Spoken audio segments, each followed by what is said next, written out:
hay algunos aspectos que quiero fundamentar, que creo que es importante que los conozcan y que desde ahí puedan ustedes sacar conclusiones personalmente. Antes quiero hacer algo que no he hecho nunca y quiero que ustedes se predispongan a recibir, y que es colocar la columna del Espíritu Santo. Así que si ustedes me dan permiso, yo la coloco y ustedes se concentran cuando vean este video, cierran sus ojos, abren su corazón y la reciben. Leyuesh Shekinah Ein Sof. Esa es la columna del Espíritu Santo. Y yo repito con palabras, ustedes lo pueden repetir mentalmente. Leyuesh Shekinah Ein Sof, Leyuesh Shekinah Ein Sof, Leyuesh Shekinah Ein Sof, Leyuesh Shekinah Ein Sof, Leyuesh Shekinah Ein Sof, Leyuesh Shekinah Ein Sof, Leyuesh Shekinah Ein Sof, Leyuesh Shekinah Ein Sof, Leyuesh Shekinah Ein Sof, Leyuesh Shekinah Ein Sof, Leyuesh Shekinah Ein Sof, Leyuesh Shekinah Ein Sof, Leyuesh Shekinah Ein Sof, Leyuesh Shekinah Ein Sof. Padre Yahvé, te pido y pido tu luz Ein Sof, y que tu Espíritu Santo me pueda rodear a mí y a quien esté viendo este video en este momento, para que la oscuridad sea apartada momentáneamente de él, para que sea reciclada, si es que lo permites, para que a través de Metatrón, a través de Melquisedec, a través de Micael, pueda llegar este mensaje limpiamente a quienes lo están recibiendo de corazón. Y dicho así, continúo. Quiero fundamentar un poco lo señalado en la ley. Dije que habían leyes de oscuridad, pero que no regía la ley y que estábamos separados en nuestro universo de la luz superior, de los seres celestiales superiores, de la jerarquía superior, y en definitiva separados del Padre Yahvé. ¿Por qué esto es así? Bueno, de alguna manera lo dejé entrever a raíz de la caída, que fue la causa que produjo nuestra separación, y los actos que nosotros realizamos con posterioridad a esa caída, tales como juramentos, pactos, contratos y la invención del derecho. El mismo derecho positivo que se conoce aquí en la Tierra es una copia del derecho que nosotros inventamos en la oscuridad. Y se inventó porque habían reglas por las cuales teníamos que regirnos, pero nosotros ya no teníamos ley, por lo tanto creamos leyes y creamos leyes de la oscuridad. Hay muchas de esas leyes de la oscuridad o leyes espirituales, pero que son leyes espirituales caídas. No significa esto que nos rijan, efectivamente son las que nos rigen a nosotros en estos momentos y son las que nos deben dejar de regir. ¿Por qué no tenemos ley? ¿Cuál es la prueba? La prueba más cercana en términos así de que alguien quisiera ver un documento escrito, la pueden encontrar en la Biblia, en el libro del Éxodo. En el libro del Éxodo, y aquí quiero ampliarme durante todo este video en referirme al pueblo de Israel. Quiero, para todos aquellos que desconocen esto, darles unas pequeñas llaves para que puedan entender la Biblia en algún sentido y lo que está aconteciendo aquí. La Biblia, o esta reunión de rollos que algunos seleccionaron, los rollos canónicos, los que cumplen con un canon, que no son la totalidad de los libros sagrados. Debemos entender también que existen 5 lenguajes sagrados, que son el chino, el sánscrito, el tibetano, el egipcio y el hebreo. Es solamente esos son los lenguajes sagrados. Uno de los lenguajes sagrados es el hebreo, que conforma un vector central, y es por eso quizá que lo último en términos de lenguaje que fue traído aquí después de la división en lo que se llamó la Torre de Babel es el hebreo. Si antes vivimos un ciclo entre el año 18.000 a 12.000 antes de la era cristiana, que conocemos como la Atlantis o la Atlántida, en la actualidad, en estos casi últimos 6.000 años, es conocido como el ciclo de Israel. Ahora, esto es muy importante que lo puedan entender y que lo traten de entender en conciencia. El pueblo elegido es el pueblo de Israel. La pregunta es, porque lo he visto en muchos comentarios y en exposiciones y por escrito, ¿no?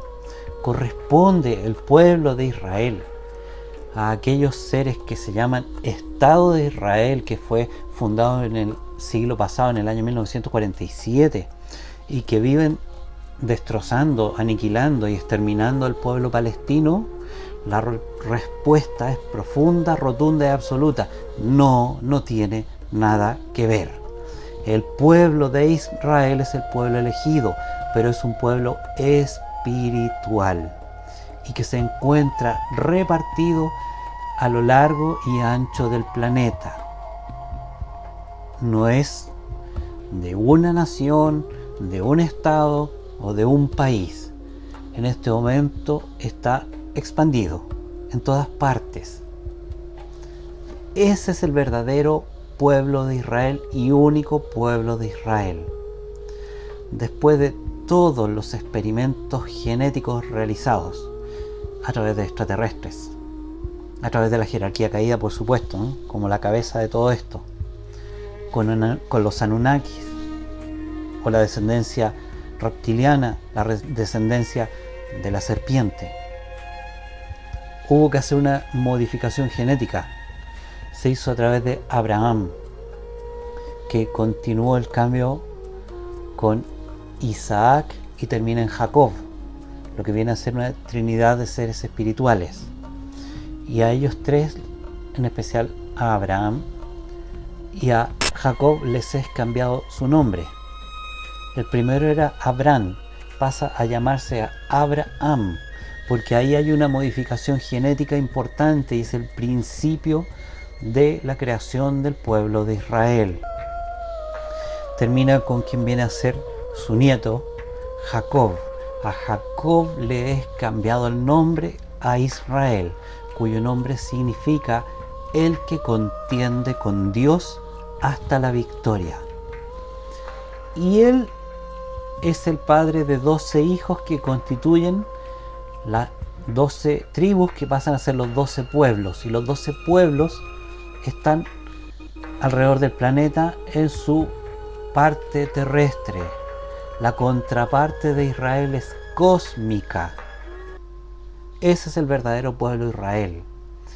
De tal manera que los elegidos, conforme al maestro Enoc, aquellos que escogen ser escogidos, son aquellos que pasan a conformar el pueblo de Israel.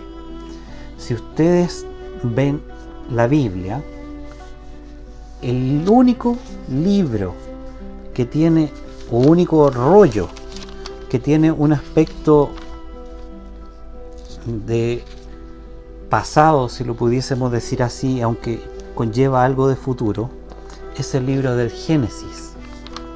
Después del Génesis, tanto el Antiguo como el Nuevo Testamento está completamente enfocado en los tiempos del fin. Y este final de los tiempos que ya hemos comenzado a vivir.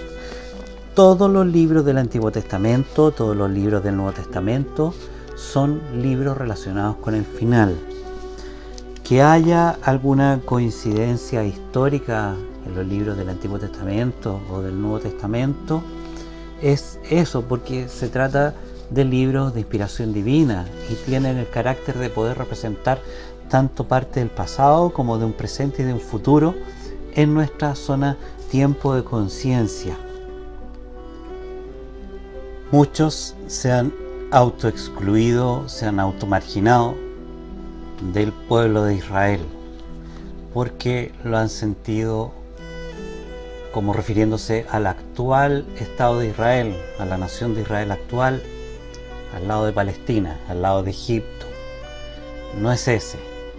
De acuerdo a mi información, solamente el 2% de ese pueblo de Israel físico pertenece al verdadero pueblo espiritual de Dios, el Israel galáctico. El otro no. Así es que no se sientan identificados, relean las escrituras, vuelvan a leer las escrituras sin miedo, con confianza, porque se están refiriendo a nosotros. ¿Quieren un anteproyecto de lo que está ocurriendo en este momento?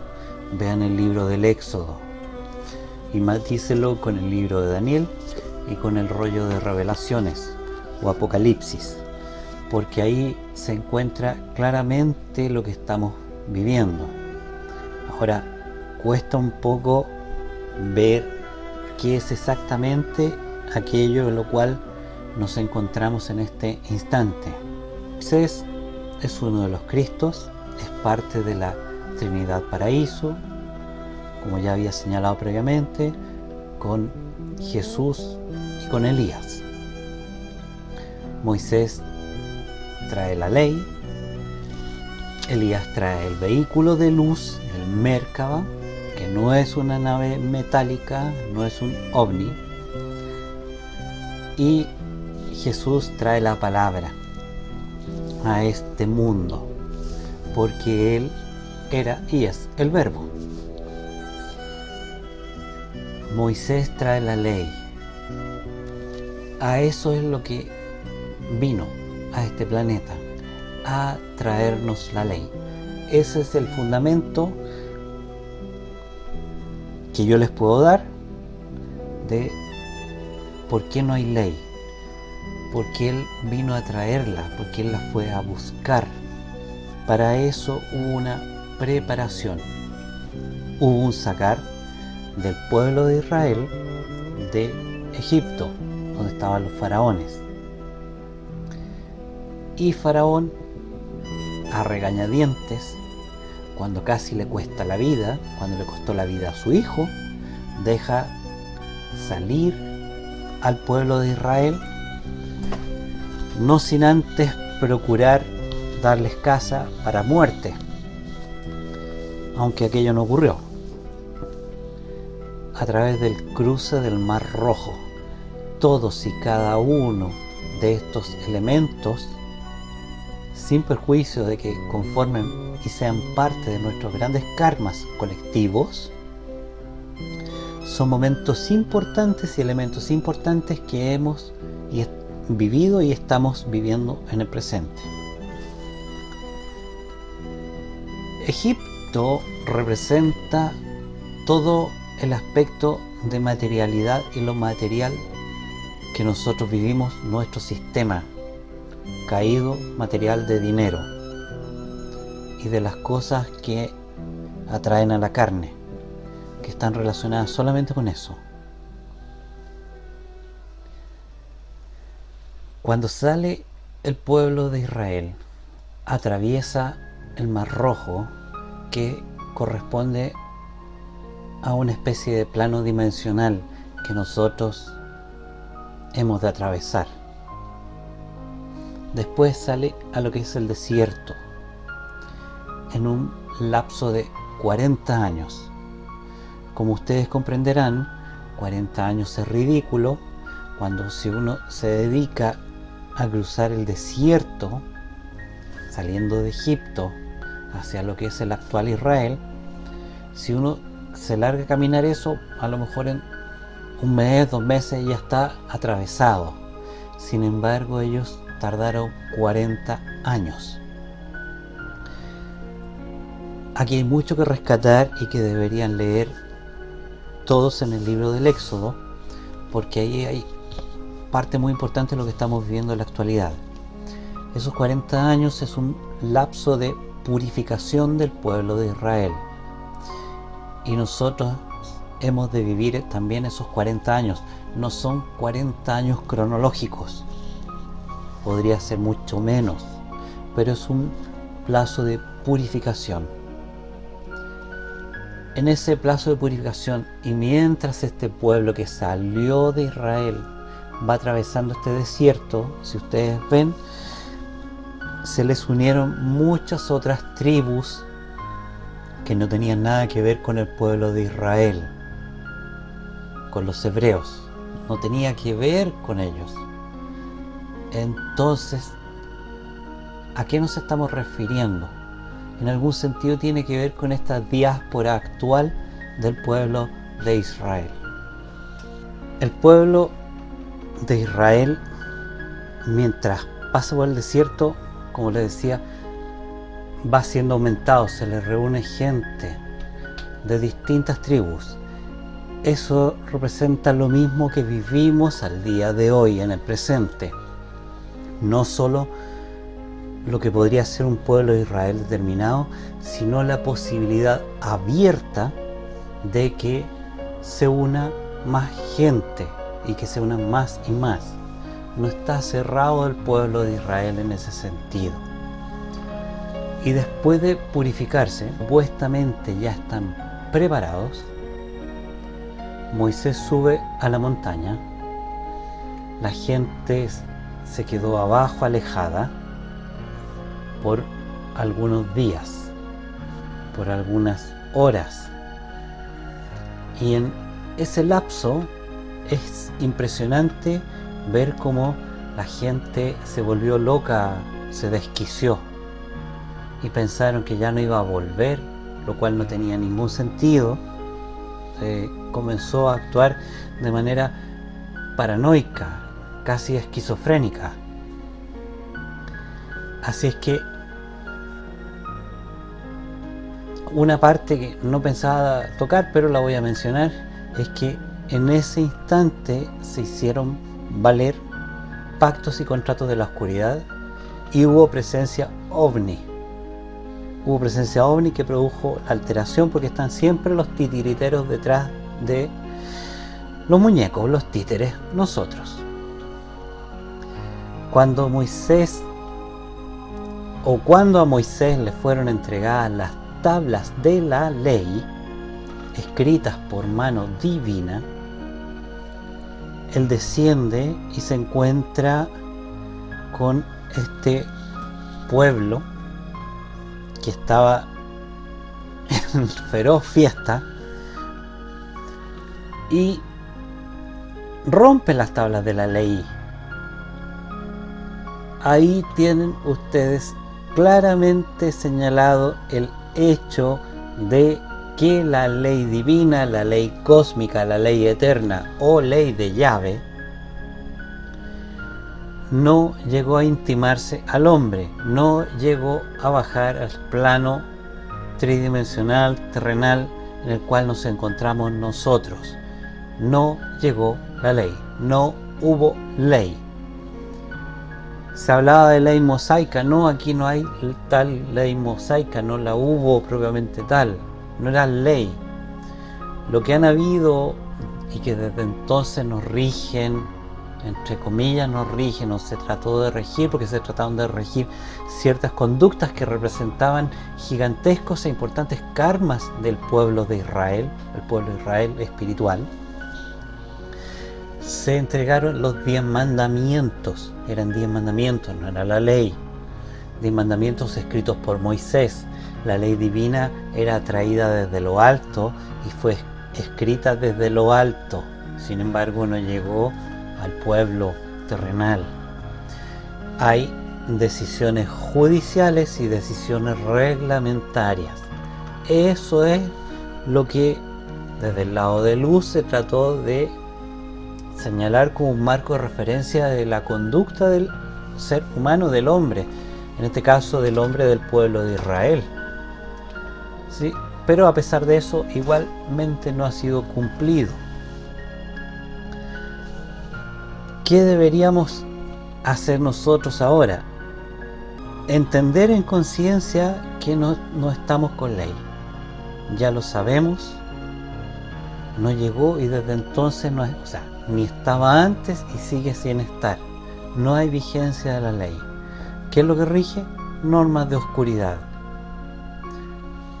Teniendo en claro cuál es el pueblo de Israel, que nosotros somos parte de este pueblo de Israel, hay que entender también que Cristo Jesús vino en busca del remanente, y eso es muy claro, y así lo señala Mateo en el Nuevo Testamento, en el capítulo 15, de los versículos 21 al 28. Partiendo de allí, Jesús entonces se retiró a las partes de Tiro y Sidón. Y mire, una mujer fenicia de aquellas regiones salió y levantó la voz y dijo: ten misericordia de mí, Señor, hijo de David, mi hija está terriblemente endemoniada. Pero él no le contestó palabra, de modo que sus discípulos se acercaron y empezaron a solicitarle: despídela, ¿por qué sigue clamando tras nosotros? En respuesta, él dijo: no fui enviado a nadie aparte de las ovejas perdidas de la casa de Israel. Cuando la mujer vino, se puso a rendirle homenaje diciendo: Señor, ayúdame. En respuesta él dijo: no es correcto tomar el pan de los hijos y echarlo a los perritos. Ella dijo: sí, Señor, pero en realidad los perritos comen de las migajas que caen de la mesa de sus amos. Entonces Jesús le dijo en respuesta: oh mujer, grande es tu fe, que te suceda según deseas. Y su hija fue sanada desde aquella hora. Aquí tienen ustedes claramente establecido el hecho de que él vino por las ovejas perdidas, o el remanente de la casa de Israel, el pueblo de Israel, el Israel elegido, el pueblo espiritual, como ya lo señalé previamente. Es importante también darse cuenta que esta mujer es de otra nación, o sea, estamos hablando de un pueblo distinto, de lo cual hay mucho aquí en la tierra. Podrían ser incluso extraterrestres, por así decirlo. Podrían ser parte de los híbridos que hay en la tierra, o de otro tipo de razas. Y sin embargo, a ella le fue sanada su hija. Esto significa que muchos, aunque no sean parte del pueblo de Israel, también pueden recibir beneficios del Cristo, beneficios en todo lo que estamos viviendo. Otra cosa importante es en relación a la ley y en relación a los mandamientos, es lo señalado en el capítulo 22 del libro de Mateo, en versículos 36 al 40. Maestro, ¿cuál es el mandamiento más grande de la ley? Aquí nos estamos refiriendo a la ley de Yahvé. Él le dijo: tienes que amar a Yahvé, tu Dios, con todo tu corazón y con toda tu alma y con toda tu mente. Este es el más grande y el primer mandamiento. El segundo, semejante a él, es este: tienes que amar a tu prójimo como a ti mismo. De estos dos mandamientos pende toda la ley y los profetas. Esto es importante porque es lo que señala Jesús en relación a la ley de Yahvé. Fíjense cómo está metido el amor. Y lo primero, o como primer mandamiento de estos dos, porque aquí se acotan los 10 mandamientos de Moisés, se acotan principalmente a estos dos, porque con Jesús, la venida de Cristo Jesús, hubo un cambio importante. Él lo saca esto en algún sentido del libro de Deuteronomio, donde están dados o señalados los mandamientos. Y lo que dice el capítulo 6 de Deuteronomio en su versículo 4 es: escucha, oh Israel, Yahvé nuestro Dios, Yahvé es uno, y tienes que amar a Yahvé tu Dios con todo tu corazón y con toda tu alma y con todo tu espíritu. Y estas palabras que te estoy mandando hoy tienen que resultar estar sobre tu corazón. Dice en el versículo 4, en hebreo es Shema Israel, Yahvé Eloheinu Yahvé Echad. Esto es importante. ¿Por qué es importante? Porque está demostrando en el Yahvé Eloheinu Yahvé la Trinidad y dentro de eso la unidad. El Shema es el llamado radiante a la fe que nos une con los fieles de Yod He Vod He.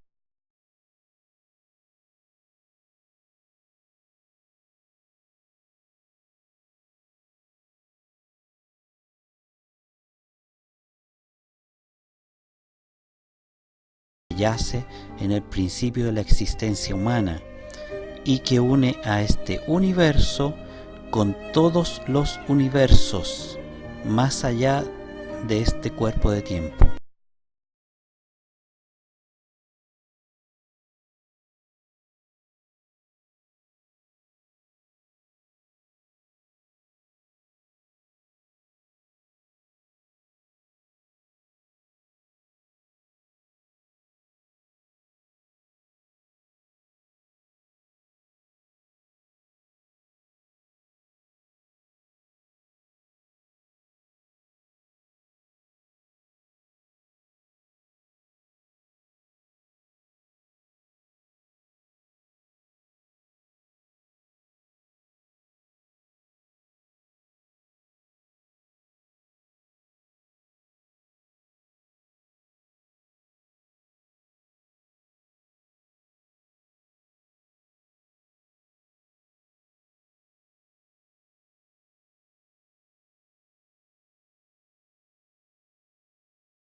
Leví, Simeón, Judás, José, Jonam, Eliakim, Melea, Mena, Matatá, Natán, David, Jesé, Obed, Boaz, Salmón, Nazón, Aminadab, Arní, Esrón, Pérez, Judá, Jacob, Isaac, Abraham, Taré, Nacor, Serug, Reú, Peleg, Eber, Selá, Cainán, Arpaxad, Sem, Noé, Lamec, Matusalem, Enoc, Yared, Mahalaleel, Cainán, Enos, Set, Adán, Dios.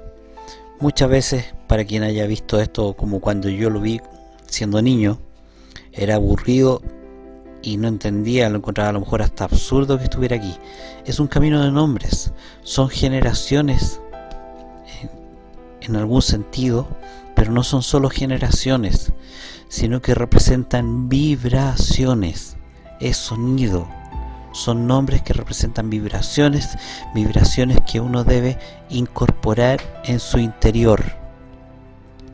Y esas vibraciones producen cambios de energía, pequeños saltos cuánticos internos que nos van a predisponer para un salto mayor.